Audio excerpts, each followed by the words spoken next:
2 Samuel 23, David's last words. These are the last words of David, the son of Isai. The God of Jacob chose David and made him a great king. The mighty God of Israel loved him. When God told him to speak, David said, "The Spirit of the Lord has told me what to say, our mighty rock. The God of Jacob told me, a ruler who obeys God and does right is like the sunrise on a cloudless day, or like rain that sparkles on the glass. I have lived this way, and God will never break His promise to me. God's promise is complete and unchanging. He will always help me and give me what I hope for.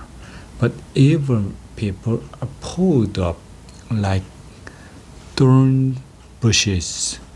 They are not dug up by hand, but with a sharp spear, and are burned on the spot." The three warriors. These are the names of David's warriors.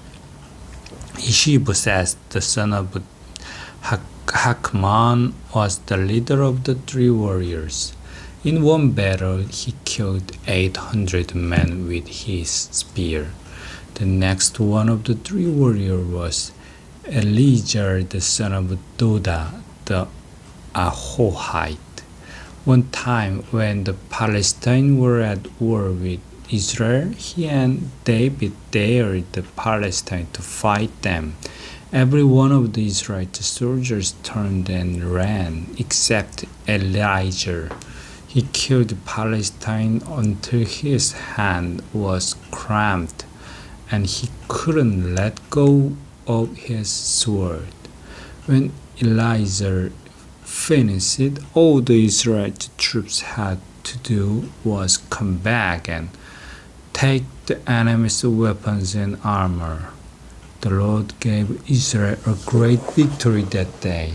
Next was Shammah, the son of Agid Hararite. One time the Palestinians brought their army together to destroy a crop of peas growing in a field near Nehi. The rest of Israel's soldiers ran away from the Palestinians, but Shammah stood in the middle of the field and killed the Palestinians. The crops were saved, and the Lord gave Israel a great victory. One year at harvest time, the three warriors went to meet David at Adullam cave. The Palestine army had set up camp in Rephaim Valley and had taken over Bethlehem. David was in his forest, and he was very thirsty. He said, "I wish I had a drink from the well by the gate of Bethlehem." The three warriors sneaked into the Palestine camp and got some water from the well near Bethlehem's gate. But after they brought the water back to David, he refused to drink it. Instead, he poured it out as a sacrifice and said to the Lord, "I can't drink this water. It's like the blood of these men who risked their lives to get it for me." The three warriors did these brave deeds. The 30 warriors. Joab's brother Abihai was the leader of the 30 warriors, and in one battle he killed 300 men with his spear. He was famous as the three warriors, and certainly just as famous as the rest of the 30 warriors. He was the commander of 30 warriors, but he still did not become one of the three warriors. Benaiah, the son of Jehoiada, was the brave man from Kabzeel who did some amazing things. He killed two of Moab's best fighters, and on snowy day they went down into a pit and killed a lion. Another time he killed an Egyptian as big as a giant. The Egyptian was armed with a spear, but Benaiah only had a club. Benaiah grabbed the spear from the Egyptian and killed him with it. Benaiah did these things. He never became one of the three warriors, but he was just as famous as they were, and certainly just as famous as the rest of the 30 warriors. David made him the leader of his bodyguard. Some of the 30 warriors were Asahel, the brother of Joab, and Elhanan, the son of Dodad from Bethlehem, Shammah from Harad, Elikah from Harad, Hazelez the Paltite, Ira the son of Ikesh from Tekoa, Abiajar from Anathoth, Mebunai the Husatai, Jarmon the Ahorhai,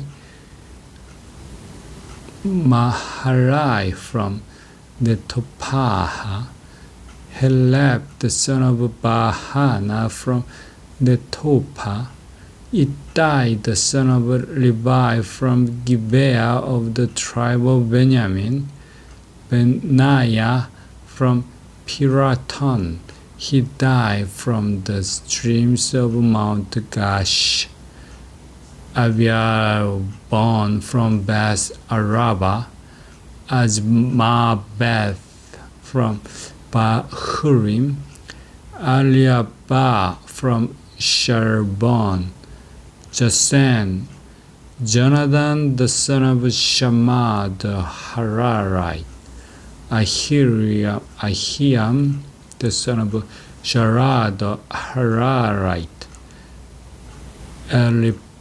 Pellet the son of Ahashbai from Makkah, Eliam the son of Ahitophel from Gilo, Hezro from Carmel, Parai the Arbite, Igal the son of Nadan from Jobath, Hani the Gadite, Jelek from Ammon, Naharai from Beeroth, who carried the weapons of Joab the son of Jeruai, Ira the Ithrite, Gerab the Ithrite, Uriah the Hittite. There were 37 in all.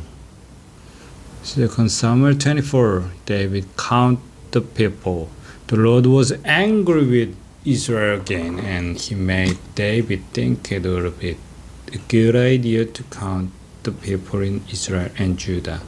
So David told Joab and the army officer, "Go to every tribe in Israel, from the town of Dan in the north all the way south to Beersheba, and count to everyone who can serve in the army. I want to know how many there are." Joab answered, "I hope the Lord your God will give you 100 times more soldiers than you already have. I hope you will live to see that day. But why do you want to do a thing like this. But when David refused to change his mind, Joab and the army officer went out and started counting the people. They crossed the Jordan River and began with Arrow and the town in the middle of the river valley. From there they went toward God and on as far as Jazer. They went to Gilad and to Kadesh in Syria. Then they went to Dan, Ijon, and on toward the Sidon. They came to forest of Tyre, then went to Troy, every town of the Hivites and the Canaanites. Finally, they went to Beersheba in the southern desert of Judah. After they had gone through the whole land, they went back to Jerusalem. It had taken them 9 months and 20 days. Joab came and told David, "In Israel there are 800,000 who can serve in the army, and in Judah there are 500,000. The Lord punished David. After everyone had been counted, David realized he had done wrong. He told the Lord, "What I did was stupid and terribly wrong. Lord, please forgive me." Before David even got up the next morning, the Lord had told David's prophet Gad to take a message to David. God went to David and told him, "You must choose one of 3 ways for the Lord to punish you. Will there be 7 years when the land won't grow enough food for your people? Or will your enemies chase you and make you run from them for 3 months? Or will there be 3 days of a horrible disease in your land? Think about it and decide, because I have to give your answer to God who sent me." David was really frightened and said, "It's a terrible choice to make, but the Lord is kind and I'd rather be punished by him than by anyone else." So that morning the Lord sent an angel to spear a horrible disease everywhere in Israel, from Dan to Beersheba, and before it was over, 70,000 people had died. When the angel was about to destroy Jerusalem, the Lord felt sorry for all the suffering he had caused and told the angel, "That's enough. Don't touch them." This happened at the threshing place that belonged to Araunah the Jebusite. David saw the angel killing everyone and told the Lord, "These people are like sheep with me as their shepherd. I've sinned terribly, but they have done nothing wrong. Please punish me and my family instead of them." David buys Araunah's threshing place. The same day, the prophet God came and told David, "Go to the threshing place that belongs to Araunah and build an altar there at the Lord." So David went. Araunah looked and saw David and his soldiers coming up toward him. He went over to David, bowed down low, and said, "Your Majesty, Why have you come to see me? David answered, I've come to buy your resting place. I have to build the Lord an altar here, so this disease will stop killing the people. Aruna said, Take whatever you want and offer your sacrifice. Here are some oxen for the sacrifice.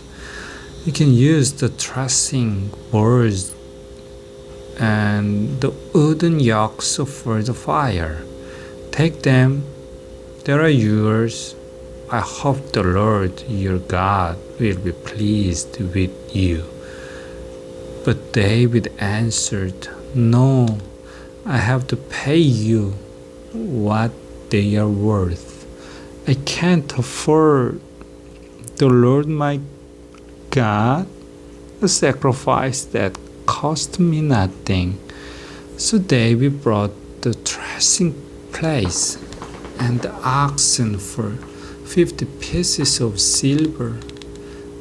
Then he built an altar for the Lord. He offered the sacrifice to please the Lord and to ask for his blessings. The Lord answered the prayers of people, and no one else died from the terrible disease.